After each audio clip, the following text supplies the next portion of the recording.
મેં એક વર્ષ મારા પાર્ટનરની કેન્સર દરમિયાન સેવા કરી, પણ અંતે તેણે મને છોડીને 2 બાળકો ધરાવતી બીજી સ્ત્રી સાથે સંબંધ બાંધ્યો.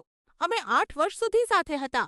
પછી એક સામાન્ય ગુરુવારની રાત્રે સોફા પર બેઠા બેઠા તેણે મારી સામે જોયું અને પૂછ્યું કે શું હું બાળકો વગરના જીવનની કલ્પના કરી શકું છું. મેં તેને કહ્યું કે મને બંને રીતે વાંધો નથી, જે બાબતે અમે પહેલા 100 વાર ચર્ચા કરી ચૂક્યા હતા. અચાનક તેણે દાવો કર્યો કે તેને હવે બાળકોની ખૂબ જ જરૂર છે અને આપણે તરત જ અલગ થઈ જવું જોઈએ જેથી તે એવી કોઈ વ્યક્તિ શોધી શકે જે બાળકો ઈચ્છતી હોય. હું સ્તબ્ધ થઈ ગઈ. હું રડી પણ નહીં. મને બસ તેની દયા આવી. આખરે મેં તેની દરેક ટ્રીટમેન્ટ, દરેક ડર અને તેના રોગના નિદાનની દરેક કાળાશભરી ક્ષણોમાં તેનો સાથ આપ્યો હતો. મેં મારી પોતાની સુખ શાંતિ કરતાં તેના સ્વાસ્થ્યને વધુ મહત્વ આપ્યું હતું. પણ મને કંઈક ખોટું લાગવા માંડ્યું.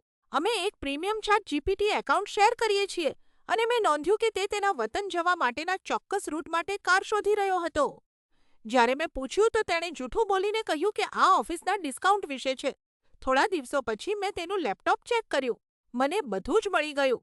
અશ્લીલ ફોટા, બુક કરેલી હોટલો અને બીજી એક સ્ત્રીને મોકલેલા મેસેજ જેમાં તે લખતો હતો કે તે તેના પ્રેમમાં પાગલ છે અને તેના માટે પોતાનું જીવન બદલી રહ્યો છે.